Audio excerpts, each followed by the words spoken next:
Hello, everyone. This is Evelyn of Evelyn's Creations, and we are live tonight. This is our Thursday night, coaching section. Tonight, our title is How to Be Selfish with Your Time to Be Successful. So, I'd just like to introduce myself. My name is Evelyn of Evelyn's Creations. I'm an international fashion designer. I'm best known for how I built an empire sewing with a Walmart sewing machine. So, if as everyone comes on, I'm going to pull my list of all of our members, which is the reason that we're here tonight. They are the sponsors that allow me to come and do this episode every Thursday night, except a holiday. So, while we wait for people to come on live, we have a lot going on tonight. I'm so excited. If you guys got to see me go shopping the other day in Walmart, we had over 2,000 people want to know how to shop and sew at Walmart. Isn't that fabulous? So we're going to talk on that a little bit tonight, but mainly we want to know how to be selfish so you can grow your business. And it's important that you learn how to be a little selfish to grow your business.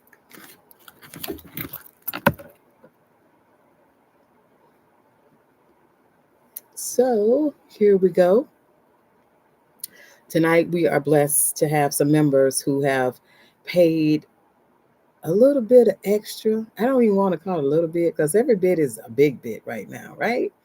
So tonight we have some people who have made it possible for me to block off this allotment of time to share my adventurous journey on how to be successful with your gift, no matter what your gift is. The first person we want to thank tonight is Barbara Gary, Miss T from the SIP, Blessings 247, Donna Marshall, Shamira Customs, Constance Clinton, C.W. Wardrobe, Miriam 219, Yancy Hodgepodge, Pink Pizzazz Boutique, Jackie Gurley, Yvette Batchman, Laura Farr, Sonia Hardin, Linda Brown, Brenda Stepney, Florence Mbale, P. and Anansi, Pernancy, Kim, Alice Sandra Bandhart, Newly Refined Designs Company, Vanessa Purnell, Sassy Rebel, Miss Kathy, Linda C. Payne, Galaki Jones, Ngozi Daberi, Longston Style, Logan Style, Cynthia Bureau, ETMC Cray, Foreign Grace, Renee Salahunden, Shelley Neal, Tatwina Gilder, Patricia 1546, Gwendolyn Members, Tharbs, Yolanda Thomas, Awanda Brown, Rhonda Marie Blessings, Liz Wilson, Mary Jones, NJ4, LA 59, that's a separate person, at LA 59, Charge Char 55, Char 5660. Apologize for that. Sending this Bohemian, Lear Lockingham, Lear Lean Rockingham, Sue Soul Pearl Creations, Soul Pearl Creations, Bernice Thompson, Jean Robinson, Valerie Lingo, Mona Lisa, Lumar Laser, Michelle Stringer, Lanelle Y6B, and Garden of Zig. You know, I always wonder how people say when you graduate. Do they really know everybody how to say their name? Because that would be that I need to work on this, okay? But for those who are coming on, this is a great night because this is in the middle of crunch time for Christmas. And this is when you got to get it in. So the title is How to Be Selfish with Your Time. Okay, so you got to be selfish with your time right now because it's a lot of things, it's a lot of reasons. To be successful in business, you must first know how to put yourself on the schedule, meaning that you are consumed of getting things done. And when you get things done, you can do things quickly. So you know I make an outfit every night, right? So I got to show you my 20 show you my 20-minute outfit. I got to show you my 20-minute outfit because when you selfish with your time and you've been making deadlines all day, then what happens is you find a little bit of pocket of time to make yourself something so you can be able to say, I made something for myself today. Because what happens is when you're doing stuff for people all the time, you're like last on your list. So let me show you what I made today. I made this 20 minutes. I made this in 20 minutes, 20 minutes ago.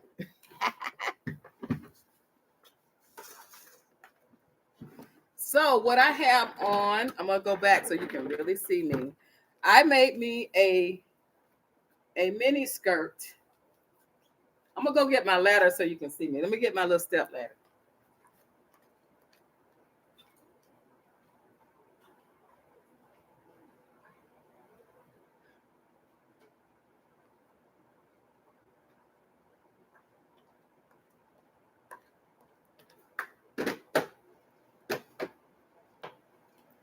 Okay, I made myself, this is a duster that I have on. It has sleeves, no patterns. We don't do patterns in this store. It has sleeves. Now I'm going to go back later and put some pockets on this because I made this tonight. I'm going to wear it tomorrow. So I made myself a little mini skirt, put a belt on with it, and I made myself a duster. I'll probably make some pants or a dress to go with it also. But this particular jacket is 2 yards of fabric. I like my things loose. So this can fit anywhere from an 8 to a 20 because it's loose, it's open. Okay, so if you're just coming on, I'm going to show you again. This is a jacket. It's 3/4 sleeves. I have splits on the side of the jacket right here. I got splits on the side and I have the front open. The skirt has one seam. Actually, the skirt has 2 seams. Our skirt has 2 seams on the side, elastic in the waist, and I got on an elastic belt.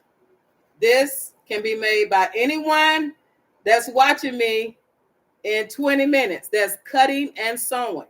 Okay? I want you to say, if you're on right now, I can do it. Type in there, I can do it.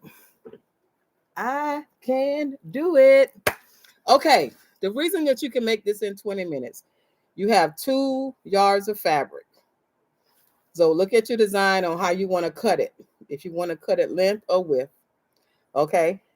Remember, I put the hand here, cut a hole, cut it down the front, and just curve it out on the side to make the side. The skirt is actually 3/4 of a yard of fabric. It's 3/4 a yard of fabric folded. The fabric is folded in half. I put the fabric up to me. I saw this would go. If you put the fabric on this side and the fabric on that side, then you know that fabric will fit you. I cut it. I fold the elastic, fold it over for a casing, sewed the elastic in. And let me tell you how you can make this fast now. When you put your elastic in your items, see this right here?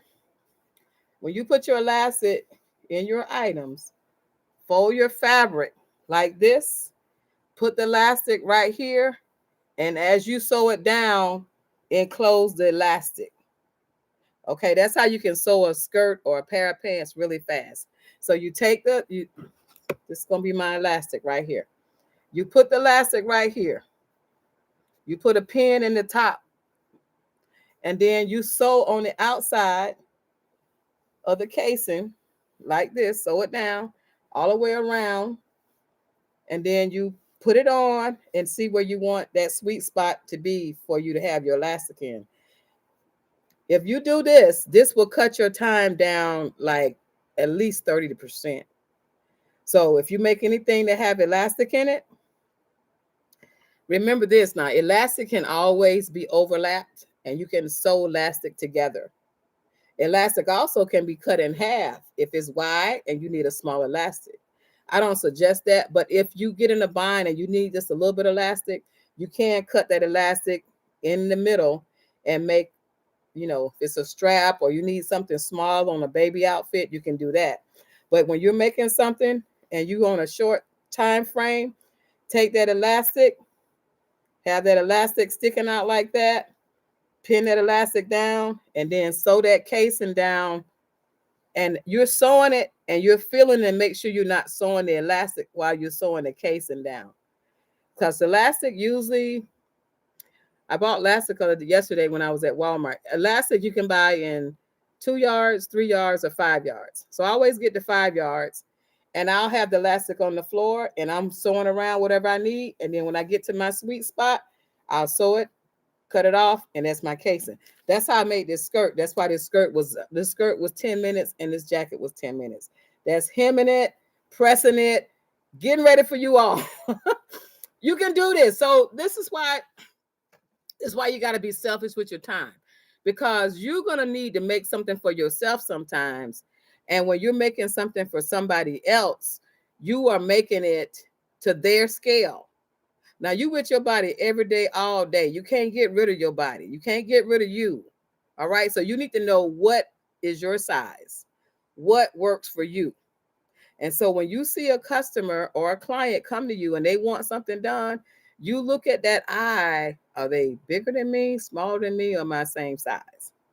And that's when you'll start really mastering how to sew without patterns. To be successful, you cannot need a pattern every single time, because you don't have the time or the space. Now, the reason that I have become so successful in my career is because of Walmart. I'm just going to tell it like it is, okay? The reason that I have been so successful in my career is because of Walmart.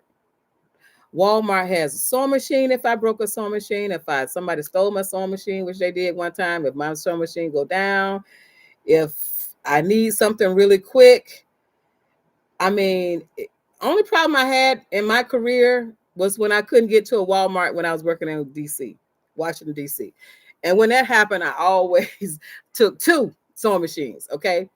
New Orleans, when I worked there, there's Walmarts everywhere. And when I say that is because anything that I needed, I could get. If I needed more elastic, if I needed more thread, you could buy these big cones of thread like this. You could get these at Walmart. Or you could buy these right here. Now, I don't want anybody on my team using this unless you're sewing by hand. Okay? If you're sewing to make some money, invest in this. Okay? So let's start cutting the time down. Let's stop wasting time. Let's start getting it real. Let's get serious. This tonight is the serious. This is the serious I'm going to get with y'all, because after this, it got to be fun. It got to be serious one night, right? When you start sewing with me on this journey, male, female, young, old, in the middle, you need to get cones of thread, because you don't have time to be dealing with stuff like this. This right here is when you doubting yourself. This is when you in doubt. Once you get the confidence up, go ahead and get some real stuff that you ain't got to be worried about. And when you start running out of these, now you're making some money. When you start getting through these cones like this, and like I was showing you the other day on the pre-round bobbins, then you can get somewhere. So what I'm saying is that I took you to Walmart because I want you to know that whatever you are going through and whatever your journey is, I'm going to take you back there for the artists to show you how to buy paint. I'm going to take you back there for making Christmas wreaths or memorial wreaths, how to buy flowers. It is the mecca of how anyone can start a business if you know how to get around in Walmart. If you know how to get around in Walmart, even fixing a car, fixing a washing machine, anything, you can make it. So when people say, well, I don't like Walmart, and someone says, we need to boycott Walmart, or someone said there's not a large enough fabric selection. Look, turn lemon into lemonade. Turn lemon into lemonade. There's still something there that you can use, make samples, and I guarantee you'll sell your samples. Okay? So what we got to do is we got to work with what we got. This is the perfect time to be a creator because the whole world is just starting to consume. Nobody wants to do anything anymore. So everybody on this channel can be a multimillionaire, not millionaire, a multimillionaire, because people don't want to do what they say, the dirty work. People don't want to do the customer service.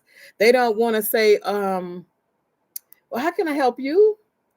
Or, you can charge your own price.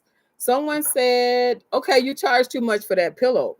I was showing you a pillow because I was talking about pillows last week. And that was on a Thursday night. On the Saturday night, Saturday afternoon, I was selling pillows. It was a slow day in sales. And I called some of my VIP clients and I said, hey, I got something going on. Would you like to come by and see it? One of my clients was a male client. He texted me back. He said, listen, I'm just getting off my flight. If you say you got something special, I'm on my way. He came by. He bought a couple of suit jackets. And then he saw the pillow. Gotta have that. And make me some more. And da-da-da-da-da-da-da.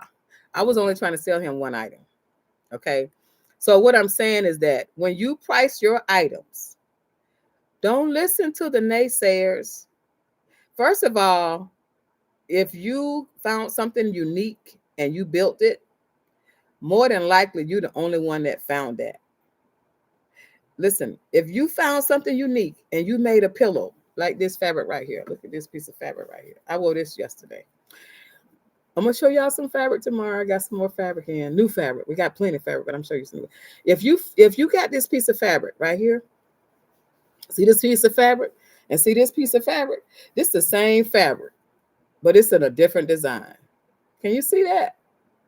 This is the same fabric, but it's in a different design. So when you see that, you say, "Oh my goodness!"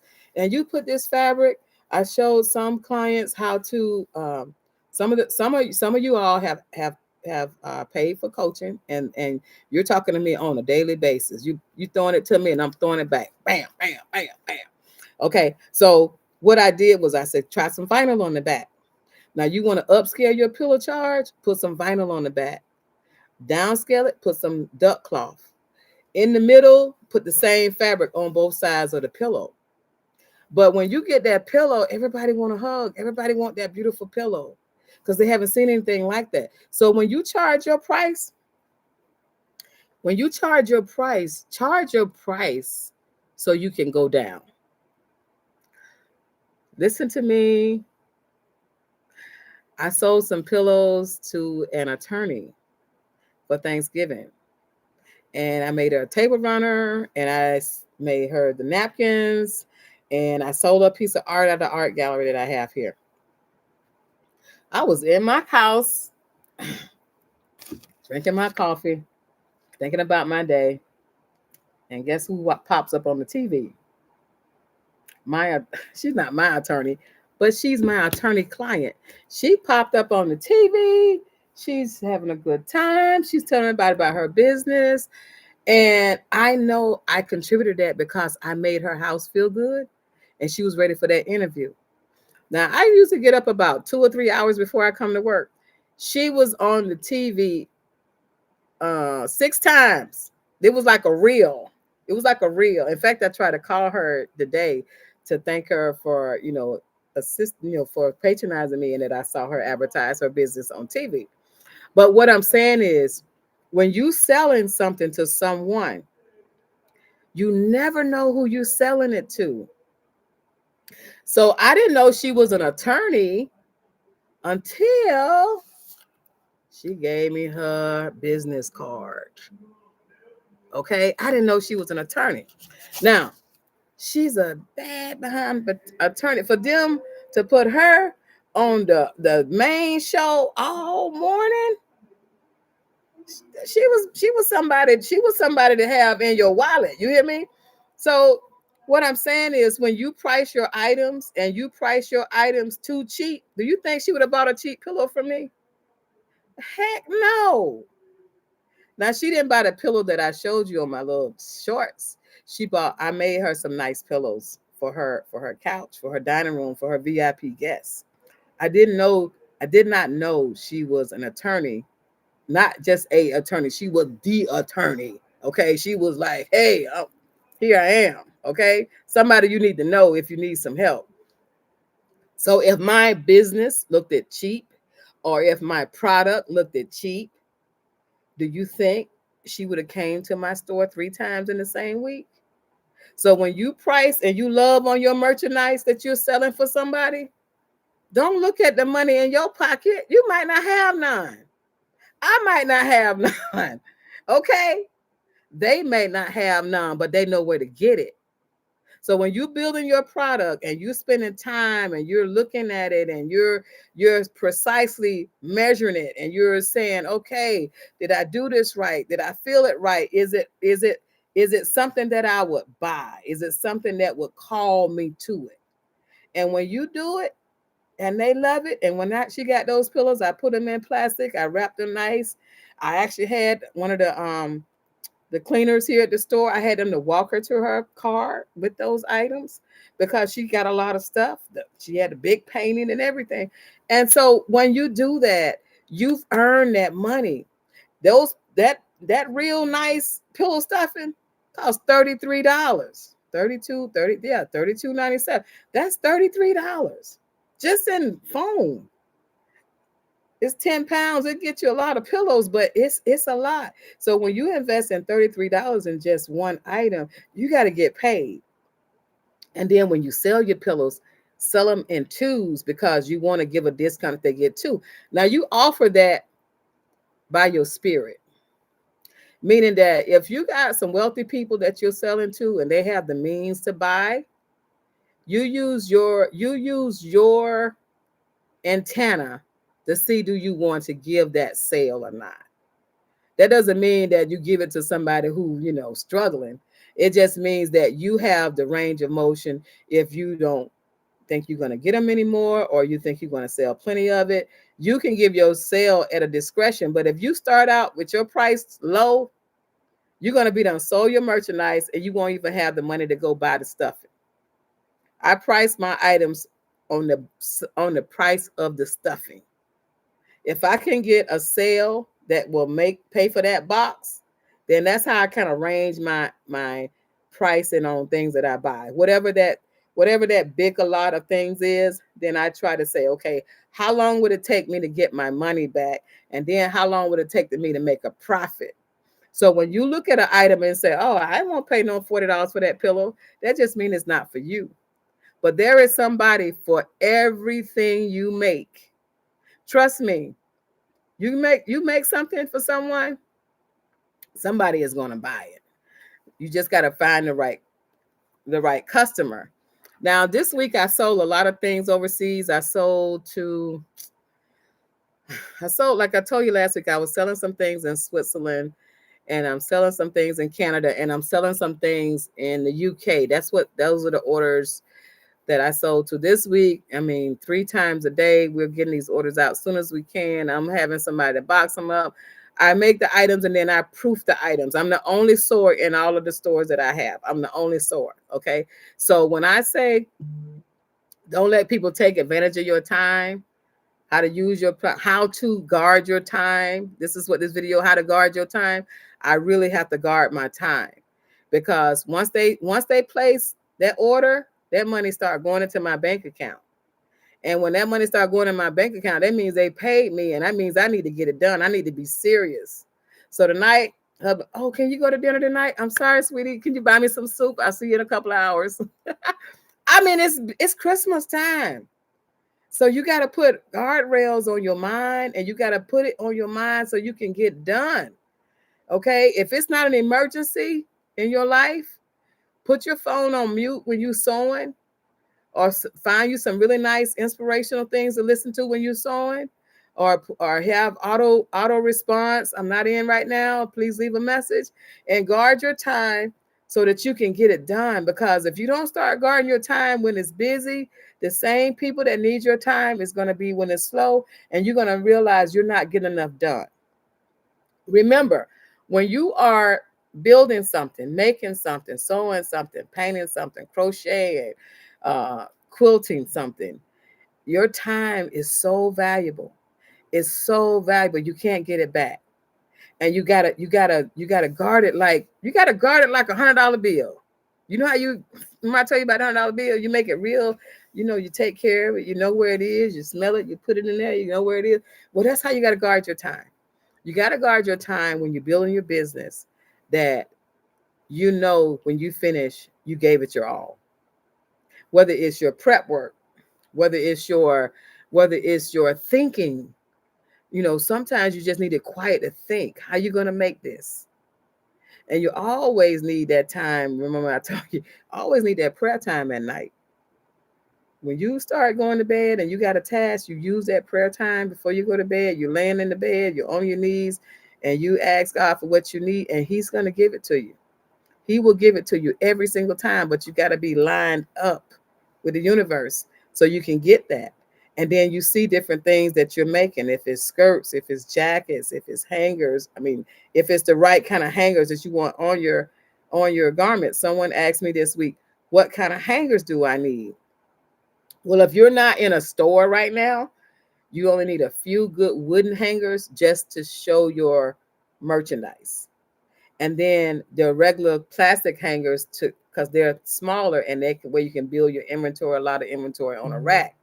So right now, with it being crunch time, and we got 14 days left to Christmas, I want to still want to talk about selling a pillow to a friend. I really want to challenge everybody tonight. I want to be your scapegoat. I'm raising my hand. I want you to make a pillow, and I want you to tell your friends or family or loved ones to say, I'm in a boot camp challenge. Would you support me by buying a pillow from me? So if you didn't sell a pillow this week, I would like for you to inbox me this week and say, I sold my pillow. I sold a pillow. I want you to use me. I'm in this. You know how the kids come home and they got to sell the Girl Scout cookies, or they got to sell the candy, and you'll take the candy to work and you'll say, hey, my son got to sell all this candy. Would you buy a candy bar? I want you to say, I'm in this class, and my homework assignment is to sell a boot camp pillow. I'm in a boot camp class. I have to sell a pillow. And it's like, what you're doing is you're saying, I want to give you a hug. I like to give you a hug. Would you support me by buying one of my pillows? And your pillow should be no less than $20. You can go higher than $20. You can say, I take gratuity, but I want to be that person that nudges you to sell at least one pillow. Okay. And what I'm doing is I want to get that ball rolling. You know, that person that you talk to every day or every other day? Hey, Sharon, how you doing? I'm good, girl. Guess what? I'm in this class online, and I'm making this pillow, and it's a boot camp class, and I have to sell this pillow by the end of the week. Could you take a look at it and see if you'll be interested in it? Let me see it. Give me on FaceTime. What color is it? Well, I got all kind of colors, but this was the color I got right now. Well, you know what? If you do me one in red, I'd probably buy two of them. Coming right up. You're going to have the money by Friday, girl. Yeah, I cash app you right now. That's how quick and easy it is, okay? I want you to use me to make your first sale before you get your entourage going and your business going, because I need you to feel I need you to feel and smell some money that you made on your own with your own skill set. Now you say, well, you're asking me to do this and I don't have a sewing machine. Well, guess what? We're going to do it the old fashioned way. We're going to get a needle and thread, and you can sell a pin cushion. You know how you sell a pin cushion? You get you something like this and ask a friend, I got something you can put your watch on. Or this is a little square, and when you buy a watch, they have it on a little pillow. Or you have a little pin cushion. If you don't have a sewing machine, remember I showed you yesterday on the dollar aisle, you can buy 30 needles for $1. Get you a little piece of fabric, sew around your fabric, and put you some stuffing in it. You may have an old pillow that you don't even use no more. Open up that old pillow and put some stuffing in it, and make a little pillow.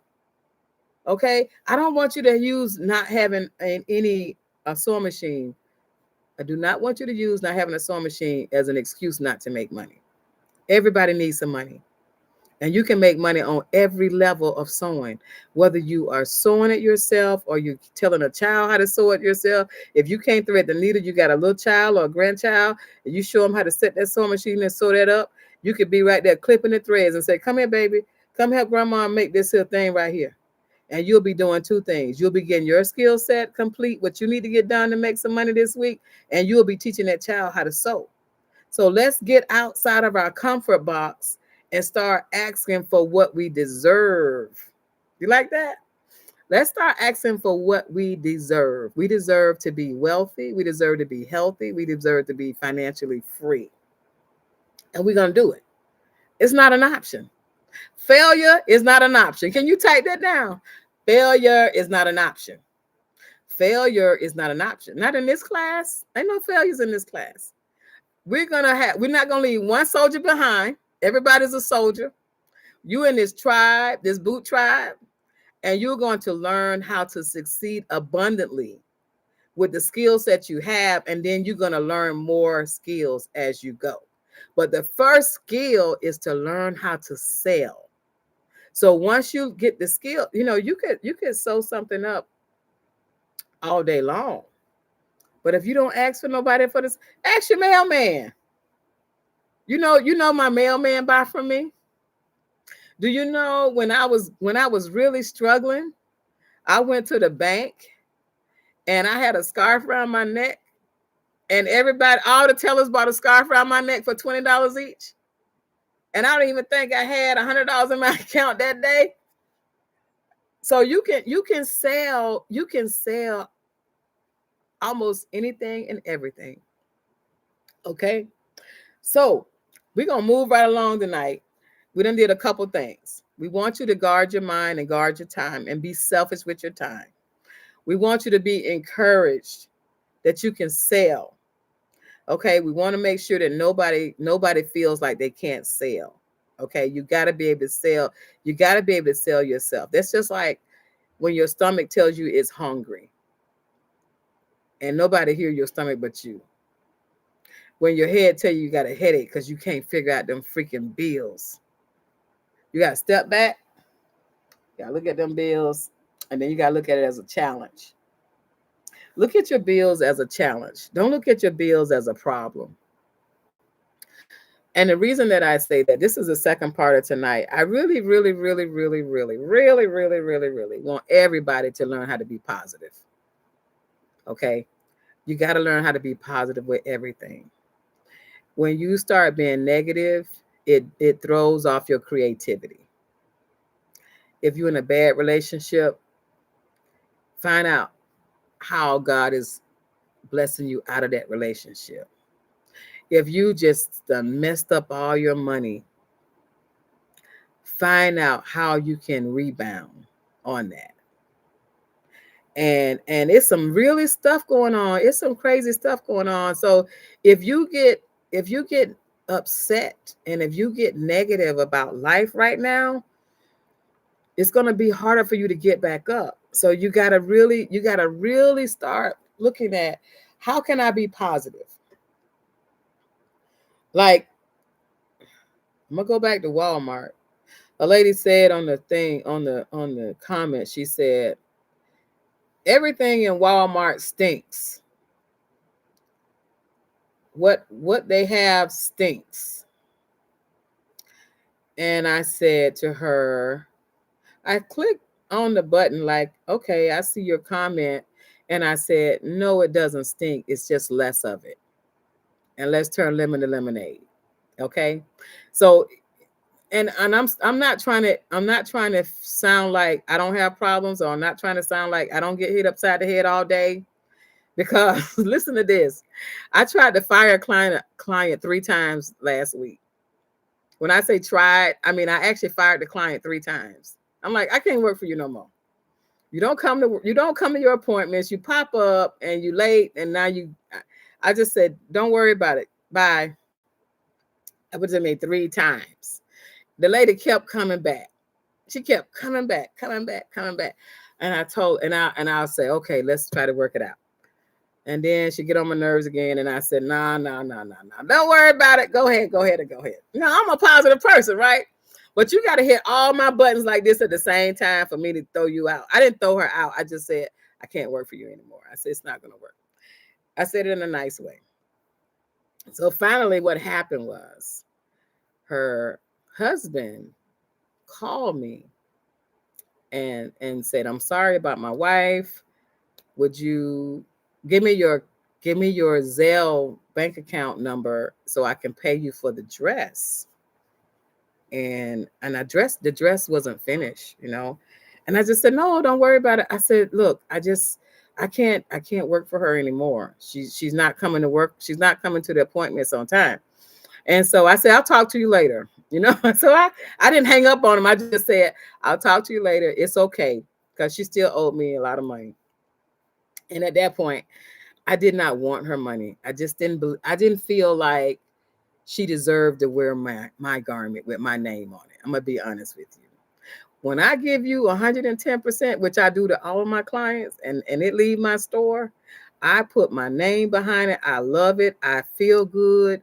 And when I start looking at the tea leaves and it seemed like somebody don't want to pay, which I normally don't take deposits, somehow she swindled me. And she didn't swindle me. She said, she kept saying, I'll bring it tomorrow. But anyway, once I got into the garment, I'm in, I'm like, it's like, I'm in the driver's seat. So long story short, her husband figured out how to put the money in my business bank account, which I never heard of that. But my card, on my business card, it had my store number and everything. So he texted me back. No, he called me back. And I saw it and I didn't answer the phone because I'm like, I just told you I don't have time for that. I got a line of people. Look, she's not here. She's 2 hours late. 3 times she's 2 hours late. I can't deal with that. So anyway, after I didn't answer the phone, he texted me and said, the money is in your account. Would you please finish the dress? I was like, what? He said, my wife really needs that dress. She looks beautiful in that dress. And I want her to wear that dress for me. I'm sorry she gave you a hard time. Never in my 38 years in my life has anybody put money into my account without me telling them how to do it and asked me to finish a dress for a client. So I finished the dress. And I handed the dress to them I handed them the dress at the back door because I had to finish it after the store closed to be able to wrap my head around. So got the dress. Thank you so much. She was a ball. She looked great. Boom, boom, boom, boom. So I'm saying that to say you can fire your clients. If they let you, you can fire the client. And so everybody's like, what's going on? I said, I can't deal with this lady. She's too late. Can you imagine if you had a doctor's appointment and you went 2 hours late? What would they say? So that's why I'm telling you this topic, guard your time, because when you allow that to happen to you, which it happened to me, I don't want it to happen to you. When you go anywhere and that happens to you and you late, they're going to close the door. They're going home, and we as artists and creators, we get creative and we want to help people out and we want to feel good about it. but we have to put guardrails on our time. And when if you want to work late, let it be what you want to do. But if you got a family and obligations and you got to do other things, then you need to put yourself up and say, no, we're not going to do this. And that is why tonight I said, guard your time to be successful. Now, if I wasn't in a position that I had lots of customers and I had a lot of online sales and I had a lot of walk-ins, that could have made me really lose a lot of money. So if you're up and starting and you start letting people um, take advantage of your time, it could be a major setback. And I don't want that to happen to anybody. That only happened to me because I'm in a store and I can't control who comes in and who comes out. So now I have my assistants to say, no, if they're late, I'm sorry, you missed your appointment. You got to text her and find out when you can be rescheduled. So I'm learning how to deal with more difficult than normal people. Now, this person they weren't American. So it's a cultural difference where in certain cultures, especially African culture, I'm not just saying all Africans, but if they say, and she wasn't African, she was another culture, but in some cultures, if they say they're going to be there at a certain time, it's usually 2 hours later. But in America, when you say a certain time, you're supposed to be there 10 or 15 minutes before that time to make sure you're on time. So it was a culture difference, and it was driving me nuts. It was driving me nuts. So guard your time. Guard your time. Now, this is what we have to do right now with the season coming up. And I really want you to listen to me carefully, because it's something that's going to probably affect some of you. Now, right now, we have to be serious about our sewing, whatever your skill set is, to make it a extra income. That's why I want you to sell the pillow, okay? And the reason I say this is because today they're really still trying to shut down the insurance. The insurance is an issue. As a seamstress or the designer, you have to know what's going on. You can't be in a bubble like you don't know what's going on. So we got to make sure that we got multiple streams of income. Some people are especially my IRS clients, they didn't get their job back. I have clients that work for the IRS that did not get their job back. When they got off the 40 days, they didn't get their job back. They weren't called back. Those people are looking for jobs. Okay. Some of you may be working on jobs and you may feel very secure. And if you do, that's great. But have a outlet. And it could be your sewing, it could be your quilts, it could be your crochet, it could be whatever you do, there's a demand for it. Don't think, well, I just sold something, it's not that big of a deal. No, whatever you do, there is a demand for it. You just have to find your sweet spot. Now, if you're here and you don't per se have a business right now, you can start an eBay account. Say like you have some items in your closet and they're really good and you're willing to sell them to someone, then I want to open up the floor to you can sell your own clothing. You know, if you need some extra cash, and you can have them to bid on it. They also have like marketplace next door. There may be some things that you could do. In other words, what I'm saying is, let's get ahead of the game. If you need to make some money and you need items like a sewing machine or scissors or fabrics or threads, and you're saying, I don't know, or some coaching, and I don't know how I'm going to make this money. There are other ways that you can make money and build up revenue to get your business started. Don't think that right now you have to make everything to make some money. Have your antennas like this. Okay, you got these shoes, you took care of them really well. There's two things gonna do. If you don't wear those high heel shoes no more, they're either gonna dry rot or you can sell them for $20, $30, $40, $50. And whatever you sell, don't absorb the shipping. If you sell anything, don't absorb the shipping. Shipping is very high. So if it's cost you 10, especially now, if you really start a business, you have to get on stamps.com. Stamps.com will charge you anywhere from $7 to $12 or $20, depending on the weight. But if you don't have a stamps.com and you go stand in the line at the post office, they're gonna rob you.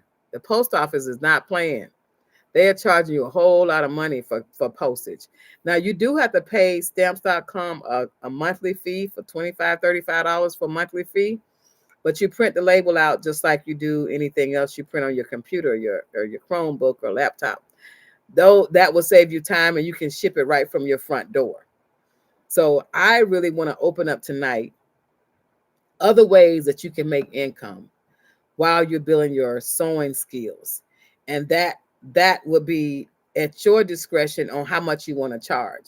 If you got some nice suits, you put the name brand in, you take the pictures, the front, the back, the size. If you're selling some shoes, even some sneakers, you might have somebody who have those Air Jordans or all kind of boots and shoes or whatever. Show the top, the front, the inside, and the bottom. Whenever you're selling something, show them everything about that product. Show it in light, and that's a way that you can build up your capital. Now, this is the last thing that I want to talk about, because I see it, and I'm hearing a lot of people. I'm hearing a lot of my clients are concerned about their children or their family members in this situation, and it's the people that are on public assistance. Now, everybody, I did not know how many people that's supposed to be doing okay are on public assistance. I mean, my mom was on it when I was a little girl, but I wasn't, when you just working, you just working. Well, it is affecting everybody because everything is so expensive. Housing is so expensive, insurance, taxes, everything is so expensive. So there are a lot of people that's on public assistance, and they're really trying to cut it out.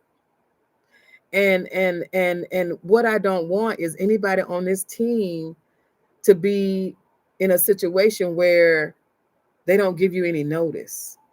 Okay? So it's so important right now that if you have the slightest bit of skill set, put it in the biker world full throttle. Make your inventory, because remember the lady that needed some money in the Bible, and she had to sell these oils or give up her kids to pay her bills. We don't want to be behind the ball. We want to be over prepared than under prepared. And I'm saying that because we may have gotten comfortable. And when you get comfortable and the rug is pulled from under you, that's when you start to lose it. And it's happening. And I'm gonna even share this. I have a client that was very comfortable and never worked and had 3 kids. And all of a sudden, the marriage is not working. Okay, so she has to find a skill set to be able to maintain. And I know that happen all the time, but today we'd be like, what? He's doing what? Huh? So what I'm saying is that life is happening faster than it used to happen. And it's happening so fast, but there is a light at the tunnel. And if you can do anything extra, it can bring income. Whether it's sewing, whether it's cleaning, whether it's cooking, whether it's, I have there's a guy in the mall, he makes money just cleaning windows. He makes $25 an hour cleaning windows. So it's a way to get out of it, but you can't be shocked. When we don't protect our mind, we get shocked that life has happened and we're trying to figure out how we're going to make it. And when you have that gift, this is a personal video tonight. When you have that gift, don't waste it. Make it where you have that oil that you can put in your lantern and you can pay some bills, or you can get a vacation when you really need it, or you can build up your bank account where you can save it. Now, for those people who are getting their business cards and stuff made. Those people who are taking the coaching classes that I'm taking privately, and you're getting a business card, do not on your phone number, just put text. Don't put, in other words, we know we want business and we want to put our phone number, right? But after you do the phone number, hit text. And the reason that I say that is because it's too much spam. And when you answer your phone, they get your voice. All right. Spam is real. It's not going anywhere. AI is real. So when you put your business card out there, put text so you can scream. Remember when I tell you when you want to buy the boxes of fabric or you want to buy the book, I tell you to text first. That's my layer to see, are you a member? Are you a subscriber? I can't really tell if you're a subscriber, but I can tell quickly if you're a member. If you're a member, then I start giving you part A and part B of how to make the purchase, and I send you the link. But if I can't tell that it's a person or if it's a spam, you're going to get really frustrated when everybody keep calling you and it's a spam and it's on your business line. Now, if you have a phone already and you want a separate number, just call your provider, and it might be a $10 charge to have a separate phone number on your phone that you can add just for that business or that skill set that you're doing. And that way they'll have that number on their phone, and you can know this is a phone number that I gave for my business. So it's on the same bill, it's the same phone, and you have a separate phone number. But I strongly advise when you give out that number or whatever number you give out, ask them to text you first. And then you can see who it is, because if they call that number and they want you, they'll leave a message or they'll text. But if it's somebody that's saying, hey, I got $100,000 for you. Hey, I got $50,000 for you. Hey, we want to buy your house. Hey, we want to buy your car. Then you know it's spam.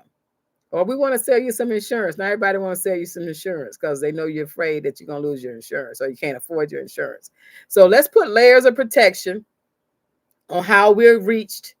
That's what layers of protection on how we make money, and layers of protection how we save money.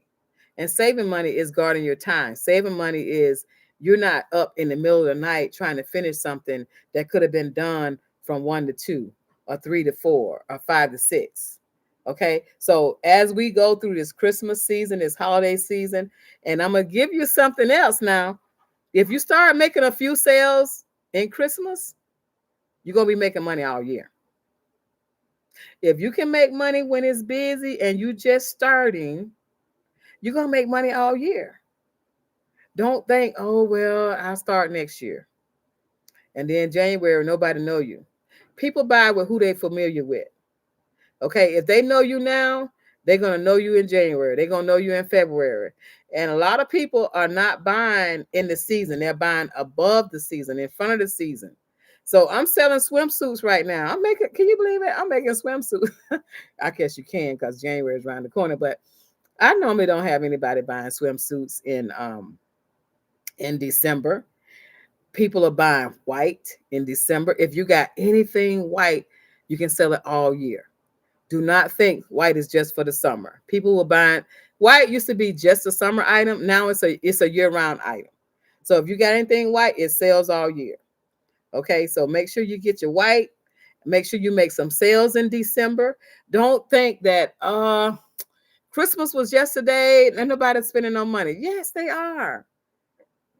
They're going to spend money after Christmas. They're going to spend money in January. We just natures of spending. We are, by habit, want to spend. We want to feel good about spending. Now, there's going to be peaks and valleys, but if you get into that framework where people know you for what you do, think about all the people that's going to buy clothes and their clothes going to be too long, too short, too big, too small. What can you do with this? Be right there for them. Okay, be there for them. Make sure that your name is on their lips. I got to go see so-and-so. I got to go see so-and-so. So guard your time. Get everybody to text you. Don't just call you. If they're calling you, you should already know them. So when you put your phone number out there, make sure that phone number is a layer. Put a layer between you. And when you call them, stay to business. Because some people will start talking a long time and you've lost your time again where you can get that done. And how to price. This is the last thing before I start answering your questions. How to price.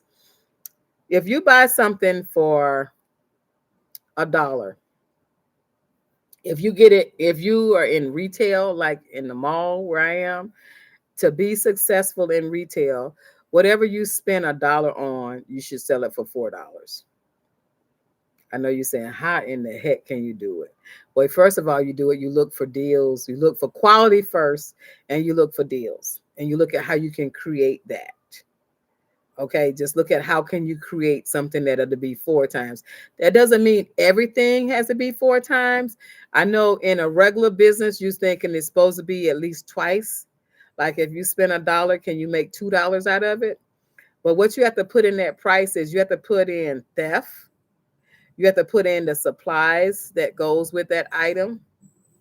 You have to put in the fact that you have to actually get some help to sell it, meaning your car to go pick it up or your car to go take it to the person. So once you put all those items in it and then you restock that same item, how much of a profit did you get? You have to restock it and you have to make profit. Then you got to put it all together and then you got to transport it. So when you do 4 times that, then that is how you can make money. Now, some items that you make, you have to compare it to something else. So like if you make something and it only costs you $5 to make it with the supplies, and that item is, if you look at somebody else's item and they're selling that for $25 or $35, that's when you put the item, you raise the price, and then you can give a discount. So whenever you make an item, okay, I'm gonna use this again. Whenever you make an item, say I take this right here, item right here, and I turn it into a man's bow tie. Okay, that's a man bow tie. That's a man's bow tie right there. Now, if I make a man's bow tie out of this item, which I gotta make I got ordered one today. If I make a men's bow tie, I will put some elastic behind it, a little clamp where they can use it as a clamp. Some people like to tie the bow tie, or some people just like it to have buttons on the back. There's several ways you can buy a bow tie. A bow tie and a pocket square. This is enough to do a bow tie and a pocket square. This right here is going to be $30. It could be $20. It could be $25. This amount of fabric right here is probably worth about 50 cents. No more than $1. It's this long. It's just a piece of fabric. I pulled it up. I will double this. But if I was selling this fabric by the yard and I priced it all out, I mean, it could be a bow on the head. I can fold it small for a bow tie. But if I made a necktie, a clip-on tie for a man, and the pocket square, which I would take half of this to make the necktie, half to do the pocket square, I would only have 50 cents, at the most $1 in it. I still would not sell it for less than $25. So you got $1 that can make you $25. Okay, now I will put some insulation in it. I will make it real nice. I'll press it real nice. I had a pocket square to go up like this. Half of it. This is enough to do a pocket square and a bow tie. All I need is the little clamp, and I would need a little black band to go around for the bow tie, because remember, the bow tie is going to go underneath the shirt, so all you're going to see is the bow tie. So I could actually use that black fabric I bought yesterday from Walmart. I could actually use that as a piece of fabric to go around to make it adjustable. So that's when you think about how can you take $1 and make $4. You can take $1 and make $30. And that's how you make money, because you look at what the item is and you look at what it would be worth. So if somebody bought a bow tie and you custom made the bow tie, they wouldn't expect you to sell it for $10, because it would be like, oh man, $10, here you go. But if you sold that bow tie for $25 or $30 and you have it packaged, I sell mine in some nice little gift boxes, and you have a pocket square in it, you can get $30 of it and you can still get a tip because you actually made it. So when you're pricing your items, now price your items so you can make a profit and restock. Okay, because when you buy the boxes, guess what? You got to buy 100 of them. That's 100 boxes. You only want one, right? When you buy your boxes, you make money when you buy 100. If you buy one or two, you're going to spend too much money on the box. So when you price your items and you sell your items this holiday season and ongoing, price it to win. You're not getting over. You learn the skill set. You got a nice fabric. The nicer the fabric or something unique, the better your price is. You can sell bow ties and pocket squares for anyway up to like $45 or $50. But if you want to be economical and you want to be a quick sale, your neckties and bow ties, $25 or $30. Like ladies might want something big like this. Or like I said, they might want this. Remember Pink, I was telling you put a bow tie on your bonnets. You put that bow tie on that bonnet, and that would be like, oh man, that bonnet is nice. I didn't see that. So if you got a solid color, then you can put something cute like that. A lady came the other day, told me to make her a hat and put a big old bow on the front of it. And I was like, really? So it just works. It happens. And that's where we gotta be. Because this is the millionaire club. And use what you have and don't criticize what you have. Don't say I'm going to Walmart, they ain't got nothing. No, you go to Walmart to figure out how to survive. Because there's one on every corner and they have a dollar aisle. Did you know it was a dollar aisle in Walmart? Look, that it says $1.12, but when you ring it up, it's $1. So I know when you was looking at me yesterday, it says $1.12. But when you go to the register, for some reason that dollar aisle, they don't move it up to the new price. And another thing, when you was watching me, if you got a chance to watch me, go back and watch me. That fabric that I was showing you yesterday, that was 4 yards for $12.13. Now, we have a problem with pricing. We have a big problem with pricing. If that was in my store and it was suggesting me to sell it for $12.13, I would probably sell it for $11.99 or $11.95. When I was studying Walmart yesterday and I was looking at their prices and I saw that fabric was more than what I had bought a few maybe a couple weeks ago, because I don't like to run out. And I said, man, they done raised that price up again. When I saw that price at $12.13, it showed me a lot. It showed me that Walmart is not going to give you 13 cents. Can you believe that? As much as Walmart is a multi-billion-dollar company. It's a major mecca in the economic system in the United States. You got to have it. It's got everything. But they won't even give you 13 cents. And we as producers, we'll give away 13 cents. So we got to change that.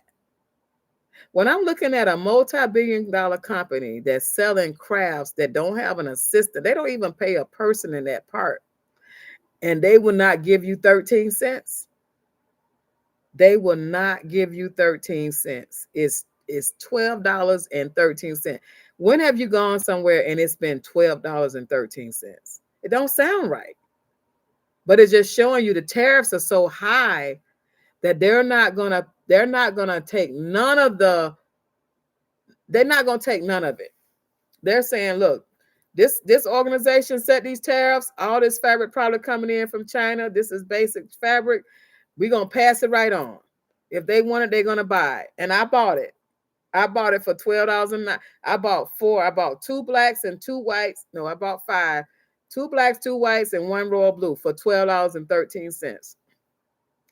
So that's 13 cents 5 times, and that means that if you want it, you pay for it.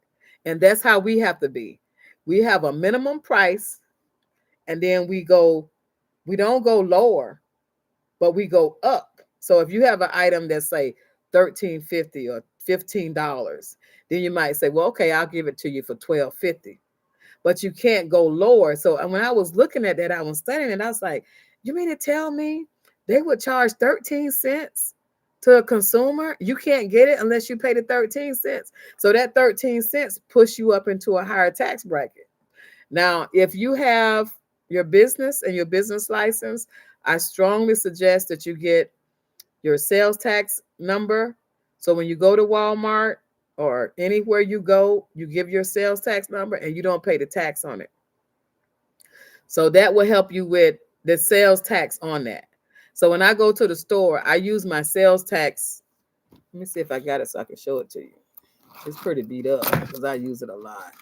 Okay, this right here is a little it's a little sales tax that the Walmart give you. I should laminate it.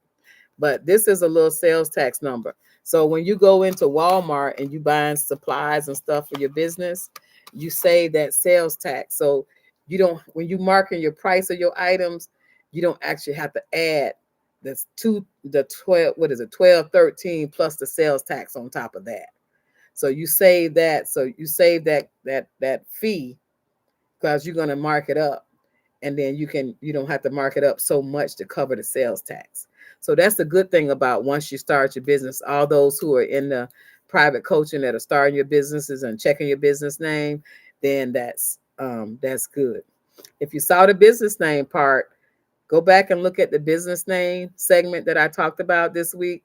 I want you to not to get caught up in the business name. I want you to know how to put your business name and how to make your business international.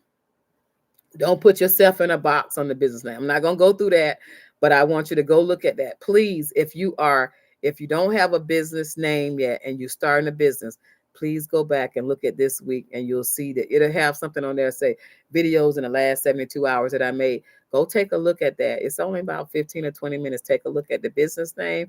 Take a look at how to shop at Walmart. And lastly, before I take these questions, I'm so excited about the questions. Make sure you protect your mind.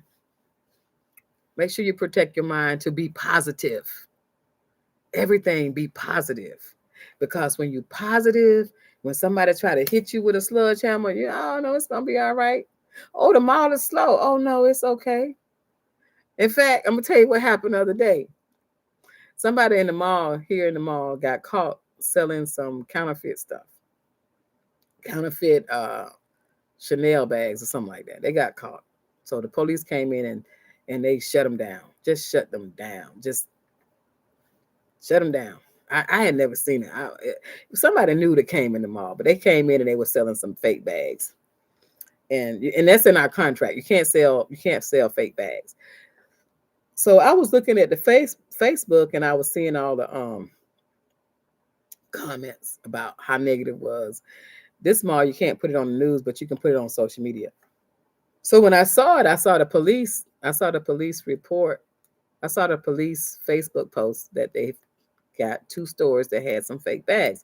Both of the stores are owned by the same person. So I thought about it and I prayed about it. And I said, I'm going to respond. I'm going to respond. So I told security this morning, I said, look, I went and responded on that police. I went and responded on the police website. And they said, what? I said, yes. So this is what I said. I'm going to tell you how I practice what I teach, okay? I said to the police station, the police company, the police Facebook, I said, thank you so much for ensuring that our guests and customers that come to the mall is not sold some fraudulent, some fraud merchandise. That is greatly appreciated. And then I said something like, the mall is struggling. All of the malls in the United States are struggling because most people are selling online. I said the mall is struggling, but it's also a very vital source because it's the largest mall when you come into Orlando. It's a metropolitan mall. The mall it's a mile long just to walk inside. Okay. So I said, and if there's anyone out there who has value that would like to open a store in the mall, we would be glad to have you. And that would revitalize our community. So what I'm saying to say this is, it's so easy to find somebody who's desperate, who want to sell fake stuff. And they're doing it because they probably need the money, and they probably doing it because there's a demand. Where there's no demand, there wouldn't be no supply, right? So if somebody said, "Can you get me some fake bags?" and they said, "Yeah, I got some fake bags," and then nobody see it, and all of a sudden you done sold a fake bag to a cop or somebody, and they went and got it priced, and they done went and got it saying, "Hey, I got this bag for my wife. They said it was $700, and I realized the bag should have cost $1,500. Is it a real bag?" And it's supposed to be real. Then they said, "No, you got a fake bag." So what they do? They call the police. They come in. They shut them down. But that's wrong. But what we can do is we can turn lemon to lemonade. So what I did is I wrote the letter about 3 times, just a little short thing. And I wanted to make sure that somebody saw that, realized that there are other people in the mall that's doing the right thing. And I wanted the police to know, I'm glad you did it. So thank you for doing your job. You helped us because, it's bad on the mall right now, but it also would keep anybody else from coming on the mall. So when you're selling your merchandise and you're doing the best you can and you're making a good product, and somebody say you charging too much, and they realize that, nah, man, this thing is quality. She made this. I was there when she did it. Look, a lady came in, wanted her husband to have a tie, a scarf, a pocket square, and a hat. It's going to take me exactly 1 yard of fabric. 1 yard of fabric. If you remember, you know the price of the fabric, right? I give it to you at the wholesale price. If you're not a member, the price is $16.95. Now, with $16.95, I charged her $100. What she did, she went all the way back an hour to her house. She came back with her dress and said, "Match up this dress. Here's your $100." So price your item for what it's worth. Not what you paid for it, it's what it's worth. It's going to take me maybe an hour, hour and a half to do it right and to press it out. So 1 yard, $16.95 at the regular rate brought me $100. So when you get your skill set, don't give your work away. You don't know when your next sale is going to be. Get your money, get your paper, baby. Get your money and be proud that you got it. Be proud, because whatever you bring to the universe, can't nobody else do it. Remember that. Whatever you bring and whatever you have, can't nobody do it like you. So you charge it. And when you charge, enable the tip so they could tip you for it, because they're going to be happy that you did it for them. They're going to be so happy that you made them feel good. So charge like that. And people got the money. People pay. Look, people pay for what they want. And it's time for you to get paid. Lastly, while I answer these, I want y'all to do this. It's time to get paid. It's time to get paid. It's time to put your money in your bank account. It's time to get paid, everybody. All right, let's go from the top. Let's see what y'all saying tonight. Let's go. Let's see what you saying tonight. We use pirate ship print labels at home. Great rates. UPS and UPS, no monthly fee. Okay. So Loom and Laser. Where are you from? Let me know where you're from so we can know if somebody else may need that information. Somebody else may need that information. She said there's no P. Okay, Pink is on here and she said hello, Vanessa. I know you're working, Vanessa, right? Okay. She says, I'm retired, educated. We practice properly pronouncing students' name. Oh, that's so good. Oh, I love that. Okay, let's see here. Let's see. Everybody's saying hello. I can do it. I can do it. All right. The YouTube algorithm, yes, YouTube algorithm is something else. And also make sure that when you're using an algorithm and you're looking for stuff, they're trying to see what else what else you can do. Okay, let's see. Constance got something. Constance said, this is Constance. Constance, are you the hairdresser? Are you the hair designer? Say yes if you're the hair dryer. I think Constance is a hairstylist. She says, I have 2 projects that I'm doing. I am hemming for a dance school for the costumes. And I was asked to make some items for a fashion show that's going to show African prints. And I said yes. Okay, Constance. So you're hemming some garments. All right. So when you hem the garments, what you got to be careful with the garments is make sure that it's better for the garment to be a little bit longer than a little bit shorter, because when they put the hips up in the back, it lifts it up a little bit. And usually the fabric on dance uniforms is a stretchy fabric, so that can be kind of tricky. Okay, but that's good. And don't look at it. Have a minimum charge. Like if you're doing some dance garments or you're doing some hem garments, like a lady came in, one of my VIP clients, she came in and she said, "Hey, Evelyn, can you hem my dress? I bought it because it was on sale." And I said, "Sure." So it was a flowing dress. It wasn't a big wide dress, but it was like a straight dress. So I said, "Sure, I'll hem your dress, but I have a minimum charge of $20." She said, "No problem." So have a start price.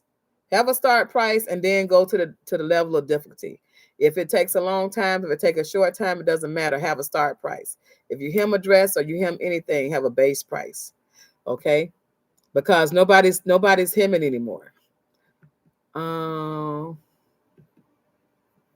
Someone said mug pillows. That's nice. I didn't think about a mug pillow, Vanessa. Vanessa said we could do a mug pillow.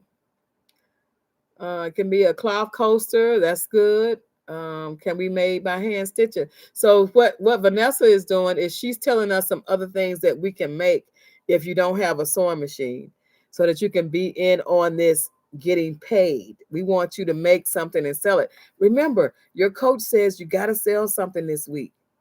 My coach, I'm in this class online and I got to sell something this week. Would you be interested in a mug cover, a pillow, pin cushion? Sell it.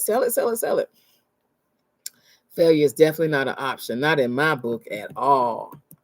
Failure is not. All right. Hello. Learline Rockingham. That had to be a song. Learline Rockingham.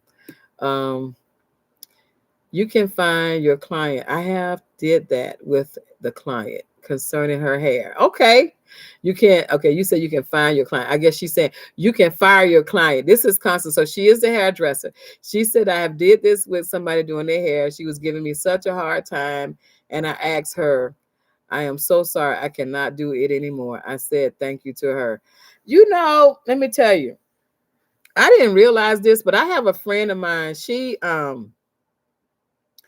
said she fired people all the time, but I'm like, how do you do that? She said, I don't do alterations. She said, I'll make the garment, but I don't do alterations. I make the garment and I do alterations because I want the client to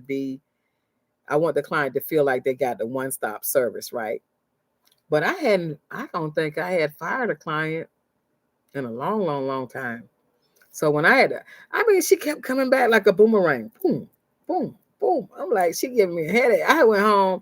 I had to get in the jacuzzi. I said, oh no, this is too much. This is too much. I am like, oh my God. But she wouldn't go away. But guess what? Her husband saw the abuse. And it wasn't the abuse. The abuse was verbal. Like, I don't like that.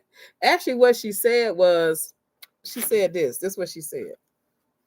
So the dress was made, right? And so she hold the dress up and she said, what if I walk and I hold my dress up and they see this stitch down here? The dress was like this. And so she kept walking around. So maybe she had a mental disorder. I'm not sure. She didn't seem like it, but that's what it felt like. So she was like, what if I take this up and I'm dancing and somebody see the seam on the inside? And it's just like the seam was there. I hadn't finished the dress, but she was walking around holding holding the dress up like that. And I was like, oh no, no, no, no, no, no. You can't be 2 hours late. And I'm gonna make sure everything is right. But I said, I can't do it. I said, don't worry about it. Don't worry about it. And she was like, what? I was like, no, don't worry about it. I got another client I got to take care of. So I fired her twice in one day. Then the third time she came back, I said, absolutely not. And then that's when he sent the money.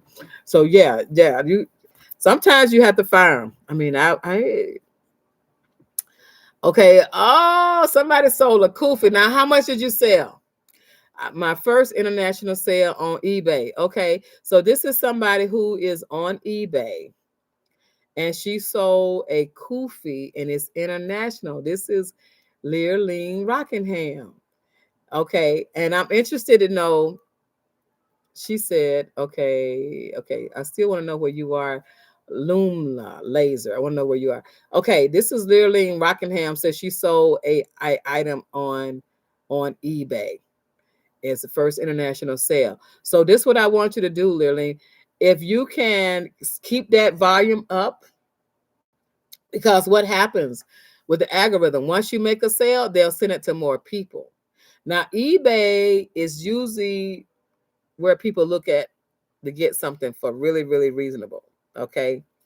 So don't undersell. If you're just trying to sell it on eBay to sell it on eBay, fine. But don't undersell yourself when you make a kufi or if you have kufis. And then you want to make sure you get the head size.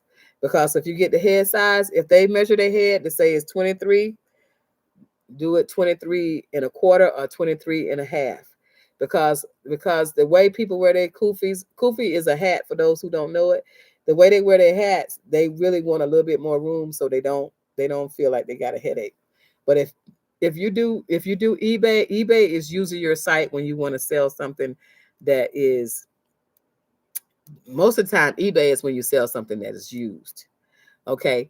But if you want to sell something new, I would suggest get your own site. Now, I strongly recommend, I don't get any commission. I strongly recommend you go to Square or get to Etsy. Etsy is going to get more people to you. Square is going to be those people that you already know that they can buy off your own website. They give you a free website with Square. And eBay is a platform that they send it to everybody. That information will also be in the book that you're ordering from me.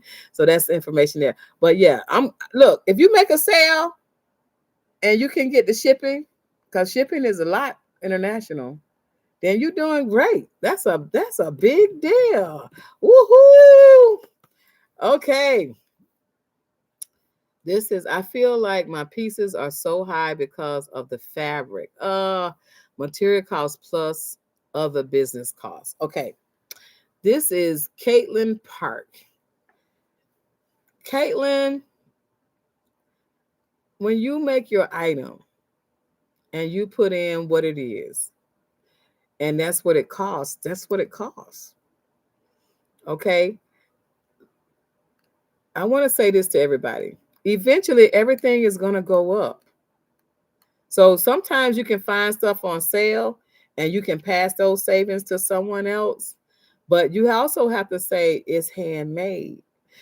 One time I showed a friend of mine how to make hats in Atlanta. And I was selling my hats for $60, $70. And she was selling, I showed her how to make the hats. She was selling her hats for $150. And I was like, how do you get that? She said, because that's what I would pay for it. And she sold her hats. Now, the same hats. I showed her how to make the hats. I showed her where to buy the hats. I know what she put in the hats. I know. And she wasn't on her door. You know what she said on her door in her store? She said, by chance. She said, when they said door hours, she said, by chance, meaning when I get here, that's when I'm here. That's how she was. But she was making money. And me, I have hours, 11 to 7 every day, 11 to 7, 11 to 7, 11 to 6 on Sundays. So, 12 to 6, 12:30 to 6 on Sundays. But if you don't get discouraged on what you have to charge for your item. If you can make some items less, make some items less. If you can make some items even more, have more. So if you got an item and you feel like this item is $50 and you feel like that's a lot. And then you make another item that's 75 and then make another item that's 35.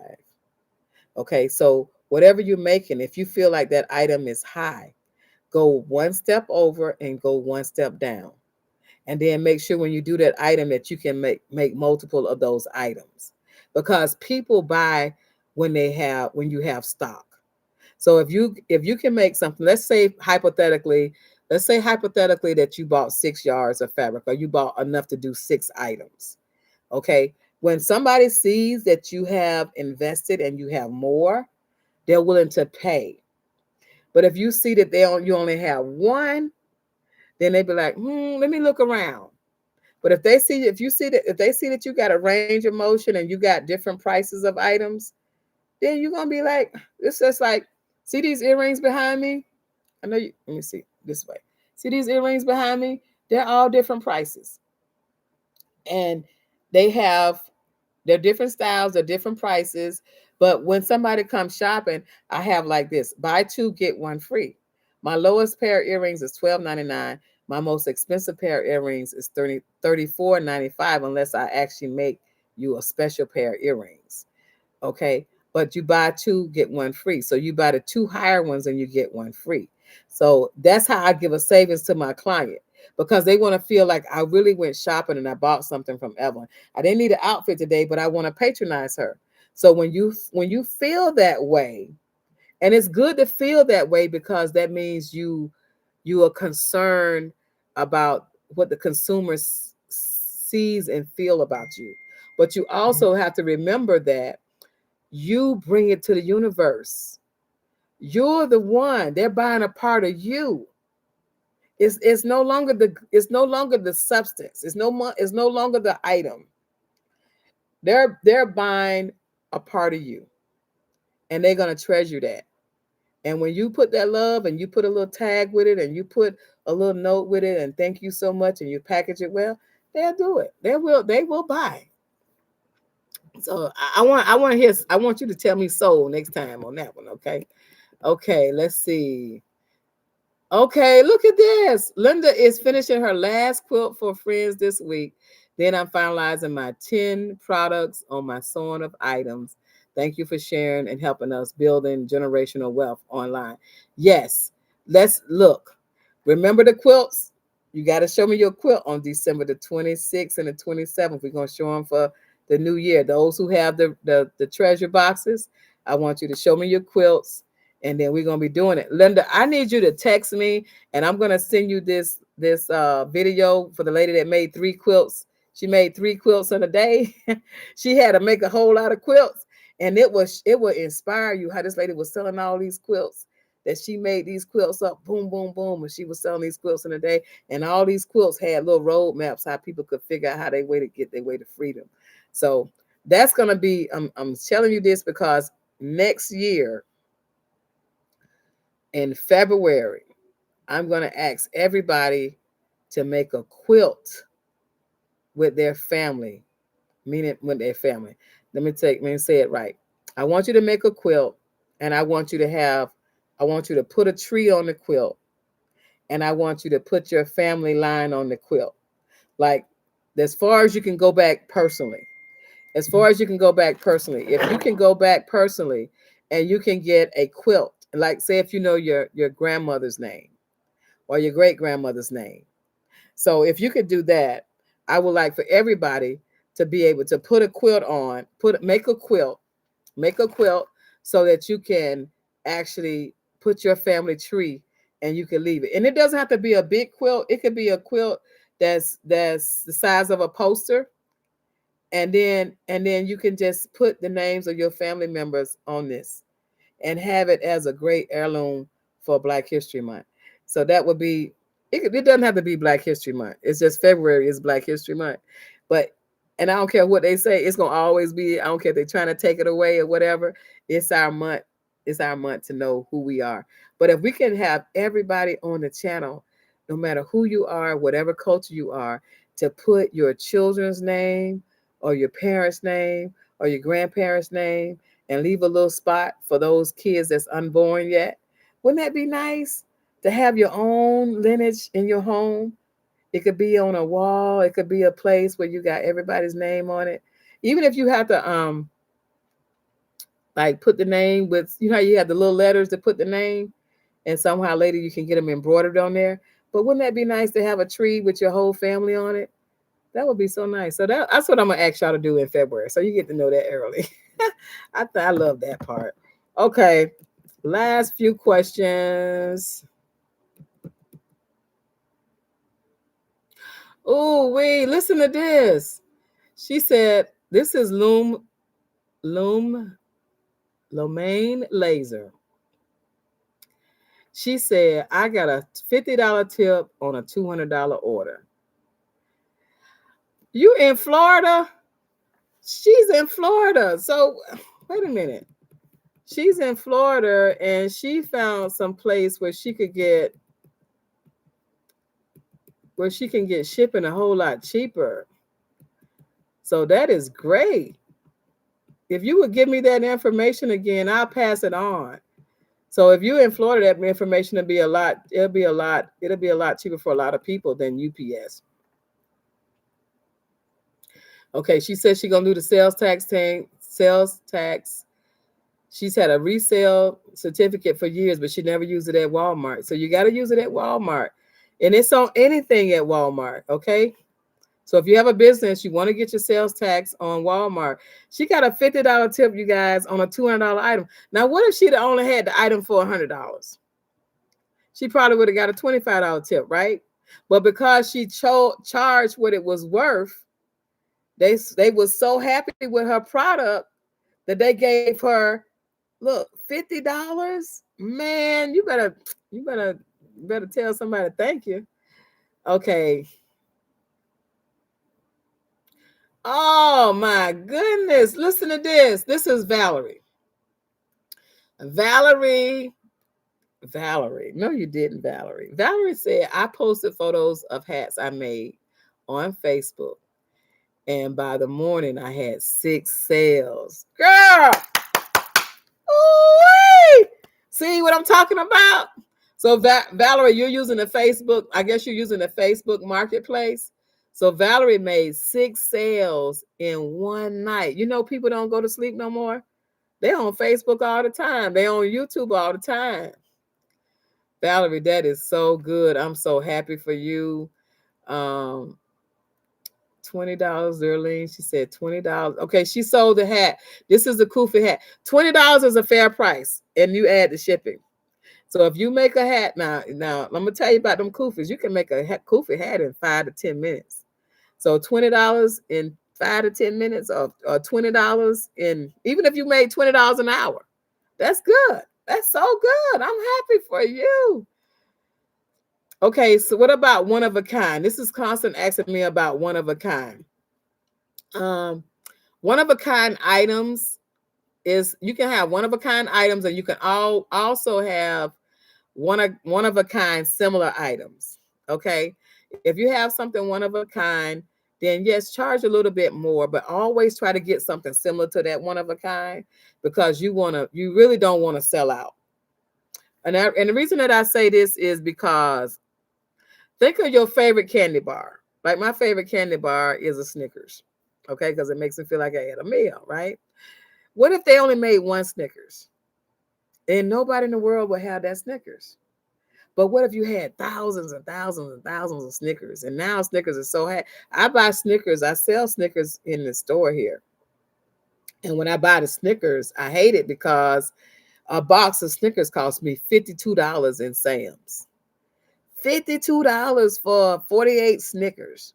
Okay. So I have to charge $2. It's not a lot of profit in it, but everybody want it.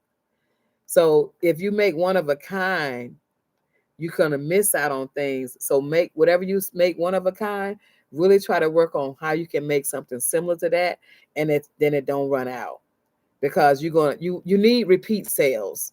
You need money all the time.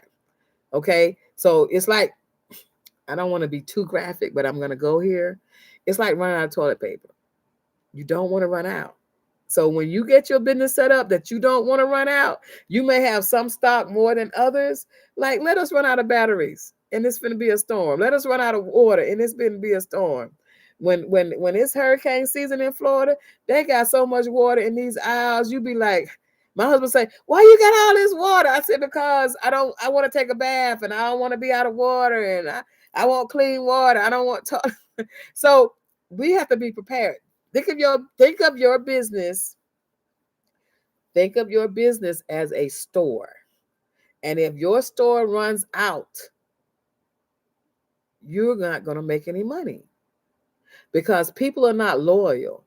If your store run out of product, they're going to go to the next store. If they run out of product, they're going to go to the next store. And when your store run out of product, do you think they're going to come back? Probably not soon, because they done bought enough stuff from somebody who was stocked, somebody who put some skin in it, somebody who put some inventory there. So it's like, I'm not going to ever run out of fabric. I'm not going to ever run out of thread. This station that I am right now, I'm in the front. I'm in the front of my store, right?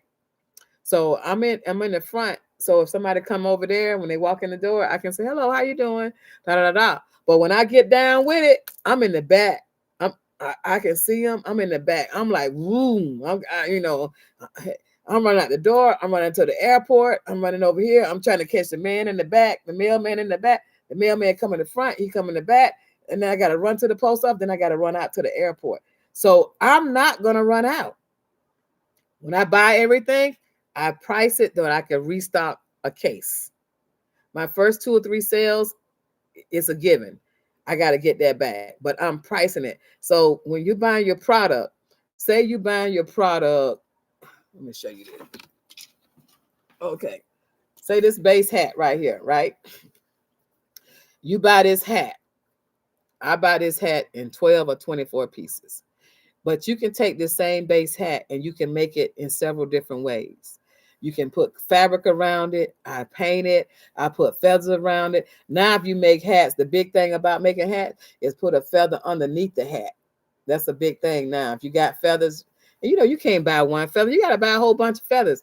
But the point is when you buy these bases, it's like a loaf of bread. Are you having peanut butter and jelly?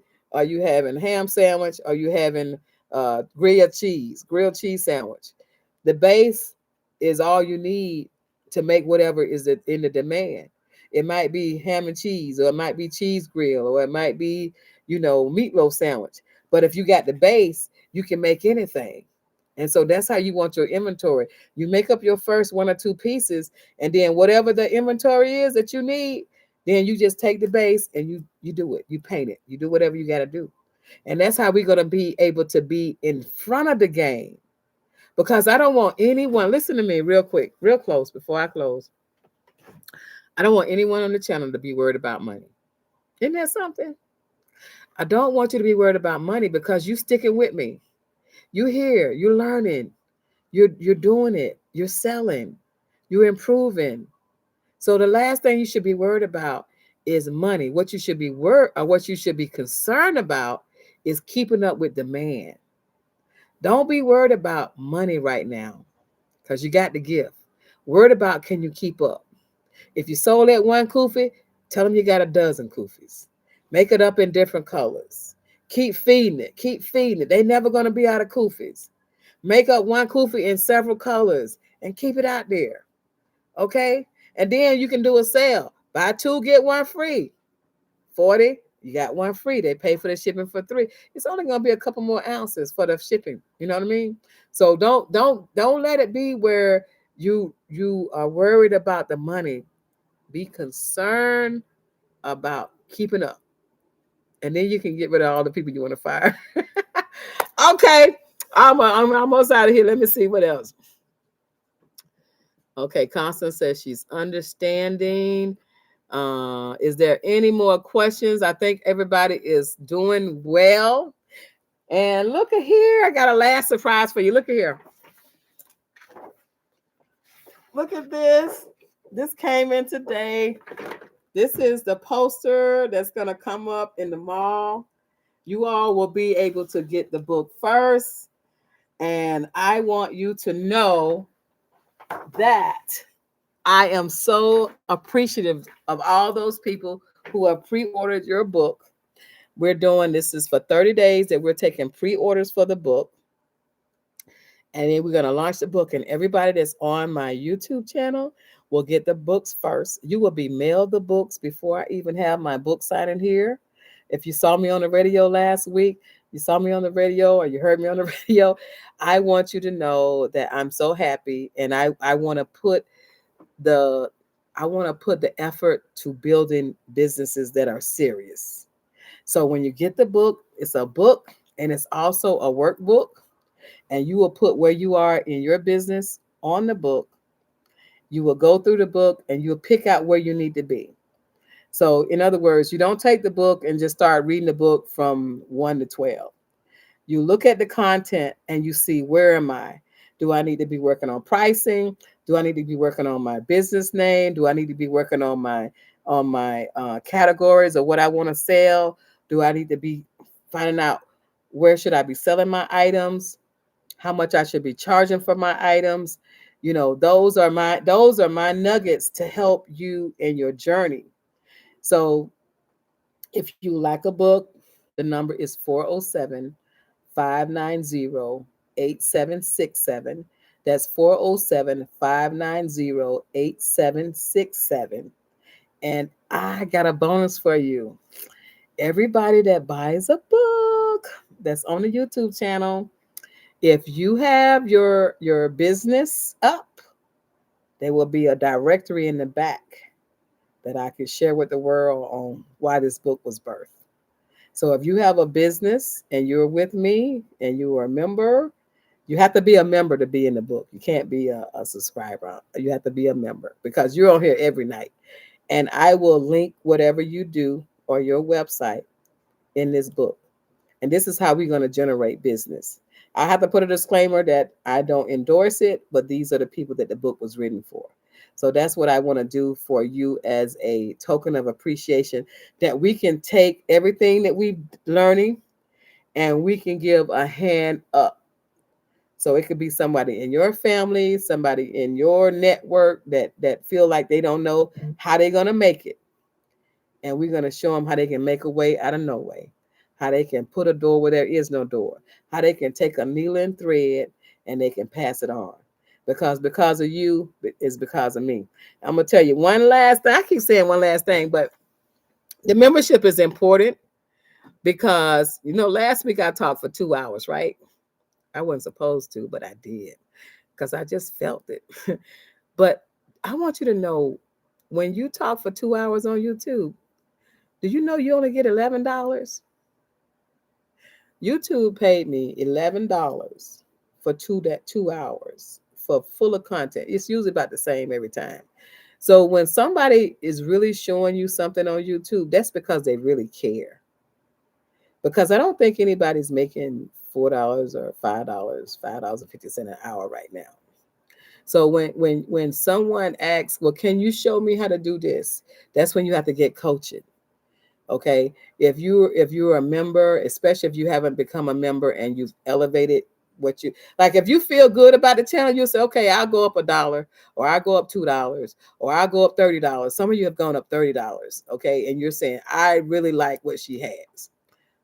And then whatever you go up, they only pay you 30%. So that's why you have to, you don't retire to do YouTube. You want to be able to be a blessing to someone so they can be a blessing to someone else. And that's why we can't be really concerned about race. We got to be concerned about help. We got to be concerned about sales. We got to be concerned about getting great customer service. So those who want to do a YouTube channel, which I'm coaching also, it's not a big old pot of gold. It's about helping. It's about reaching. It's about getting people on your channel for that. So just think about it. When you remember, she gets a little bit more. When you become a coach, you get a little bit more. But whatever you get in way more than what you have to pay. First of all, you're paying with your attention. And when you pay with your attention, that's very valuable. So that's why we want to put it in a book. So when you write it down and you see where you are and you see where you need to be, it's not going to be in PDF because everybody can steal it. It has to be somebody who really serious.